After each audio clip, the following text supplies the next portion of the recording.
Genesis chapter 17. And when Abram was 90 years old and 9, the Lord appeared to Abram and said unto him, I am the Almighty God. Walk before me and be thou perfect. And I will make my covenant between me and thee, and will multiply thee exceedingly.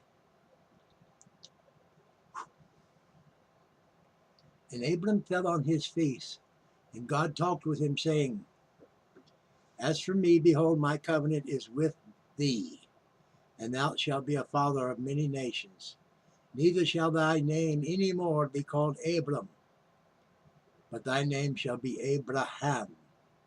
For a father of many nations have I made thee, and I will make thee exceedingly fruitful, and I will make nations of thee, and kings shall come out of thee.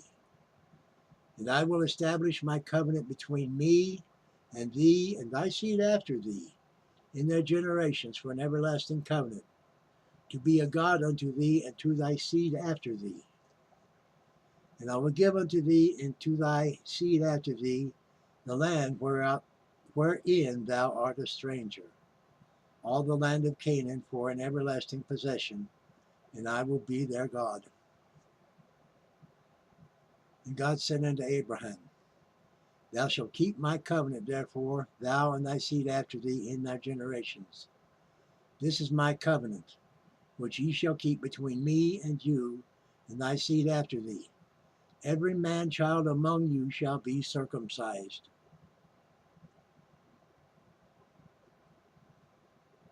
And ye shall circumcise the flesh of your foreskin, and it shall be a token of the covenant betwixt me and you. And he that is 8 days old shall be circumcised among you, every man child in your generations. He that is born in the house or bought with money of any stranger which is not of thy seed, he that is born in thy house, and he that is bought with thy money must need be circumcised. And my covenant shall be in your flesh for an everlasting covenant. And the uncircumcised man child whose flesh of his foreskin is not circumcised, that soul shall be cut off from his people, and he has broken my covenant.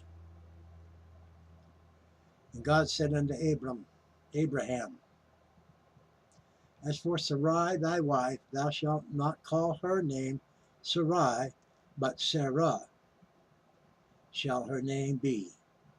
And I will bless her and give thee a son also of her. Yea, I will bless her, and she shall be a mother of nations. Kings of people shall be of her. Then Abram fell upon his face and laughed, and said in his heart, Shall a child be born unto him that is 100 years old? And shall Sarah, that is 90 years old, bear? And Abraham said unto God, O that Ishmael might live before thee. And God said, Sarah thy wife shall bear thee a son indeed, and thou shalt call his name Isaac. And I will establish my covenant with him for an everlasting covenant, and with his seed after him. And as for Ishmael, I have heard thee. Behold, I have blessed him, and will make him fruitful, and will multiply him exceedingly. 12 princes shall be he beget, and I will make him a great nation. But my covenant will I establish with Isaac, which Sarah shall bear unto thee at this set time in the next year. And he left off talking with him, and God went up from Abraham. And Abraham took Ishmael his son, and all that were born in his house, and all that were bought with his money, every male among the men of Abraham's house, and circumcised the flesh of their foreskin, in the selfsame day as God had said unto him. And Abraham was 90 years old and 9 when he was circumcised in the flesh of his foreskin. And Ishmael his son was 13 years old when he was circumcised in the flesh of his foreskin. In the selfsame day was Abraham circumcised, and Ishmael his son. And all the men of his house, born in the house and bought with money of the stranger, were circumcised with him. That's it for 17. We'll pick it up with 18. Thank you.